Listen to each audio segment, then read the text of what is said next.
අයියේ මේ උඹ මොකක්ද අර සිකියුරිටි කාර්යෝ ටිකක් ඇතුළට දාගෙන නට නාඩගම කියලා ගියා. මොකද්ද කියන්නේ කො එනේන මිනිස්සු මෙතන යන්නේ hina වේවි. අයියේ ඉතින් ආයේ සිකියුරිටි කම්පැනි තාත්තා වැඩ කරපු එකනේ. ඒගොල්ලෝ ඇවිල්ලා මේ දේවල් කරාට මම මොනව කරන්නද? චූටි මල්ලි මේකයි. තාත්තට කිසියම් හෝ අපහාසයක් වෙනවා නම් මම ඒකට විරුද්ධයි. අනිත් එක තමයි අකෝ මම අවුරුදු 10කින් පස්සේ තාත්තගේ මිනිහරි මම මෙහෙම දකින්නේ. ඒ නිසා මේවට මම සම්පූර්ණ විරුද්ධයි. මේ වගේ වැඩ ආයේ මෙතන ඉස්සරහට වෙන්න බෑ.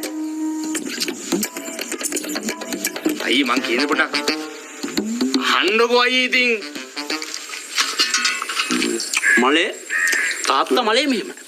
ඔන්න තාත්තා ඉන්නවා ගාඩ් රූම් එකේ. ඔන්න එතකොටම හොරු 40ක් තාප්පෙන් පැන්න කියනක ඇතුළට. මන් දන්නව කවුද කියලා. කවුද? අලිබබා තාවරු 40 නේ. වෙන හොරු 40ක්. ඔන්න එතකොටම තාත්තා අමෝරලා ගත්ත තුවක්කුව සට ගාලා තිබ්බ මල්ලි. හොරු 39ක් එතනමයි. මල්ලි ආවාසනාවක මහත කියන්නේ මල්ලි. අවසාන හොරාට තියන්න උණ්ඩ නැහැ. මල්ලි අපේ තාත්තා රාජකාරිය දේවකාරිය වගේ අකුරට කරපු මිනිස්සේ. උණ්ඩ නැති දුකට ගාඩ් රූම් එකේ බැම්මේ ඔළුව ගහගෙන මගේ තාත්තා මැරුණා මල්ලි. කරත් නයි මල තේයක්වත් බිව්වද? බිව්වා. බලන්නකො ඉතින් තාත්තා වෙච්ච දේ නේද? ඒකනේ අයියේ බලන්නකො.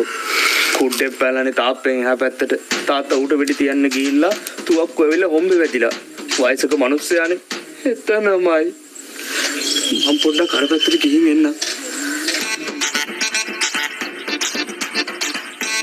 තුවක්ක වල වෙලාවේ. තුවක්ක නෑ මේ වංගු තුවක්ක විතරයි. එන්නකො.